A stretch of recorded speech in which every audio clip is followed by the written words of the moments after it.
सभी को तुलसी विवाह की हार्दिक शुभकामनाएं। चलिए मिलकर सुनते हैं तुलसी विवाह की पौराणिक कथा। एक बार भगवान शिव ने अपने तेज को समुद्र में फेंक दिया। उससे एक महातेजस्वी बालक का जन्म हुआ। ये बालक आगे चलकर जालंधर के नाम से पराक्रमी दैत्य राजा बना। इसकी राजधानी का नाम था जालंधर नगरी। दैत्यराज कालनेमी की कन्या वृंदा का विवाह जालंधर से हुआ। जालंधर महाराक्षस था। अपनी सत्ता के मद में चूर उसने माता लक्ष्मी को पाने की कामना से युद्ध किया, परंतु समुद्र में उत्पन्न होने के कारण माता लक्ष्मी ने उसे अपने भाई के रूप में स्वीकार किया। वहां से पराजित होकर वो देवी पार्वती को पाने की लालसा से कैलाश पर्वत पर गया।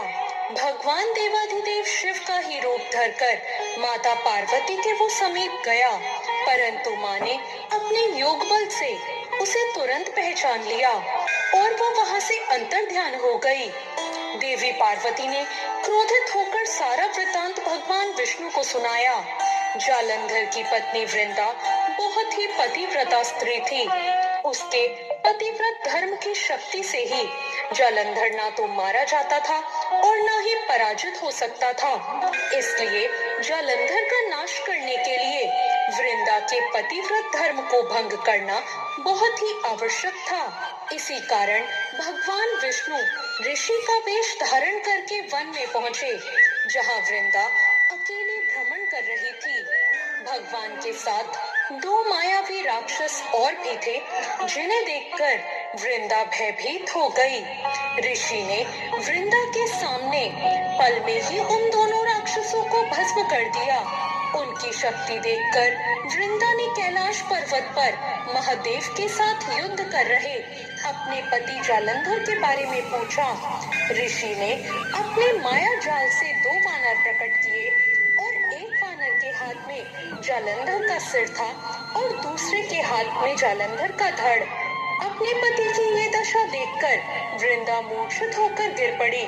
होश में आने पर उन्होंने ऋषि रूपी भगवान से विनती की कि वो उसके पति को जीवित कर दे।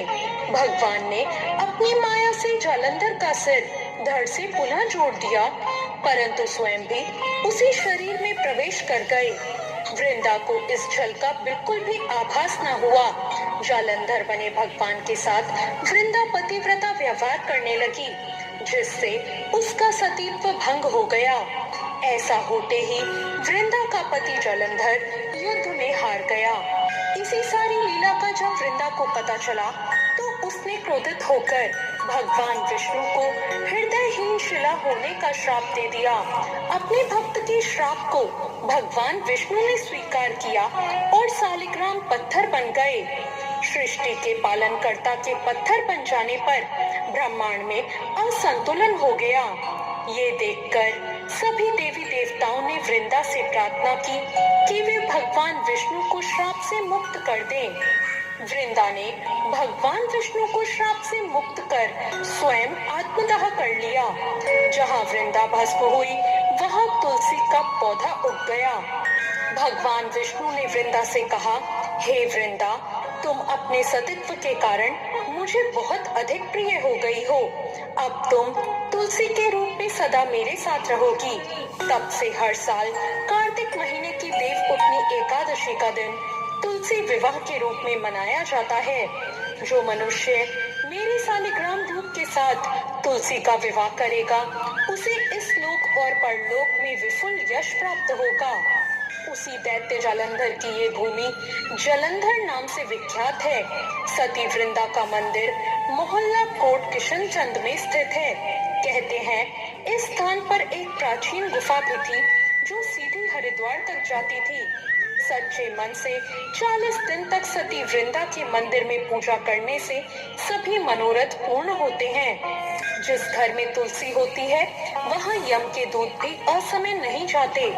जो मनुष्य तुलसी और आंवलों की छाया में अपने पितरों का श्राद्ध करता है, उसके पितृ मोक्ष को प्राप्त होते हैं। तो ये थी आज की कथा। आपको आज की ये कथा कैसी लगी, कमेंट करके जरूर बताएं।